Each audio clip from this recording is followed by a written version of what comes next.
Oh, the things I do. I hope that I've collected bits and pieces of footage that will be fun. But anyway, I've got my haul on the back seat. And let's go and see what I go and do with it. Oh, that beer was nice.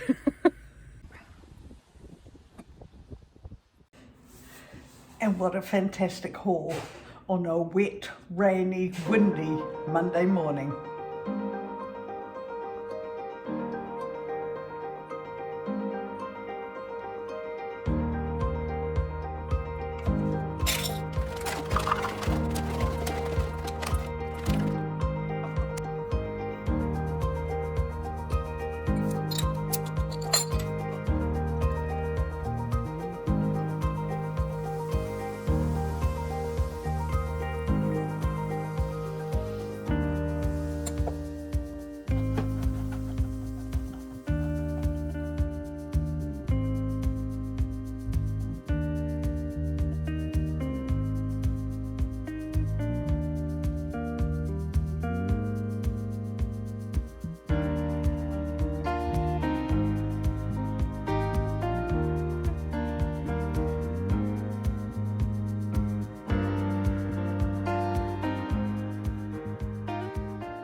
Well, while the raisins are soaking, or the sultanas are soaking in the beer, and the eggs and the sugar are getting better acquainted, let me tell you what I'm planning.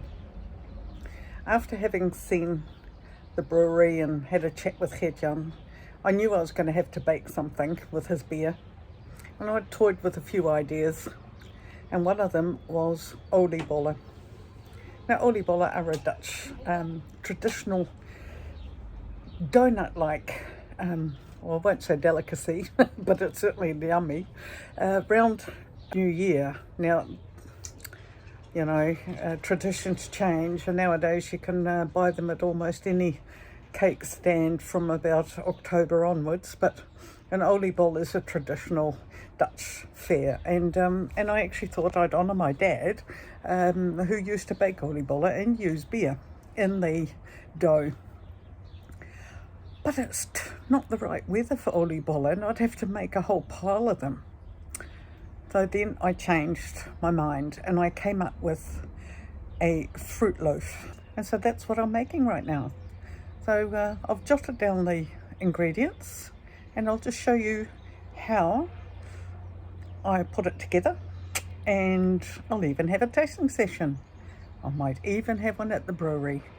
So I'm just going to put my feet up now and enjoy this vastly different weather to the day I went to the brewery. And this was my inspiration: soaking the fruit, not in water, but in beer.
And now is the famous, it's all in the taste. I'm just going to slice a wee bit off on these big slices, and I can smell the spices, but what surprises me most, that was part of a raisin, is that it doesn't smell overly sweet, and the sultanas also have lost that really sweet odour. I'm actually not a fan of sultanas and raisins and stuff. I mean, I use them, but I could bake without them just as happily. But because I've soaked them in the beer, I think they've actually improved in flavour. So beer and wine, you can do that just fine. I'm just going to taste now. Now, it's not like I've bitten into an alcoholic cake. Not at all. But I think what the beer has done, it has tempered the sickly sweetness. It's also a little bit more, it tastes fresher than just a fruitcake. It's got a bit more zing to it. And maybe that is because I soaked the sultanas in the beer. Now, it definitely isn't, I shouldn't feed this to my kids' cake, because the amount of beer I used and it being in the oven and all the rest of it, there's no problem there of giving anyone any sort of alcoholic shock or something. But yeah, I quite like that. I might even use sultanas and stuff a bit more often if I soak them in beer. I've just changed it. I'm happy. Well, our neighbours are coming for afternoon tea, so I'll serve this. I thought I might have to quickly make some scones if it's not edible, but it's more than just edible. It's actually quite delicious. I made the recipe up. I had 3 sorts of recipes, and I thought, oh, a bit of this one and a bit of that one, and well, the beer didn't come into any of them, so I had to just think that up myself. Yum. Okay, I better stop eating, because I won't want any this afternoon otherwise. Another fun exercise. Experiment, people. Experiment with your favourite recipe, and maybe you can add something to it by just changing it a wee bit.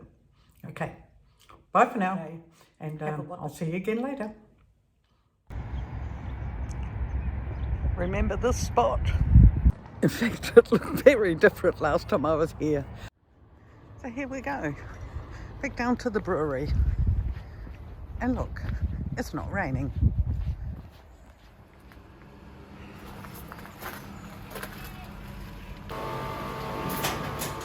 Right, the proof's in the pudding, you know that. So I had to come back to the brewery, and I've got some with butter, a slice, and a slice without. Now, here's my slice without. Geert Jan, what do you think? Is it palatable? It's lovely. My mother always said, don't talk with your mouth full, but I shouldn't. we won't be able to film and do it if We don't have the same mother. But they don't. So there you go, you see. So now I've got the piece with the butter. Well, you're not ready yet, are you? I'm going too fast. No, yeah. I'm very relaxed. Trying as well. I'm very relaxed because I've just had a 90-minute massage. So there you go. There's your butter bit. I'm kind of in a hurry. I'm brewing. No, I know you're brewing. A barrel of beer. Yep. Got to check that. I like the butter. Yeah. I like the butter ball. Yeah. The taste from the cake. The taste It's the pretty cake good. gives it's good. I should try it. Cool. And it's your beer. Good. I used the bosom They beer. don't have it. No, they don't. They can't. Oh, they'll have to send for some. You'll have to export. No. No, they have local beer as well. No, they do. They do. Good. All right. Thank you. So that's the advantage of having friends in high places. Have people go and find yourself a brewer. And go and use some of this wine in your baking and you won't regret it. Thanks, Geert Jan. Thanks so much, Geert Jan. I thoroughly enjoyed making this video with you. So thanks for watching, everyone.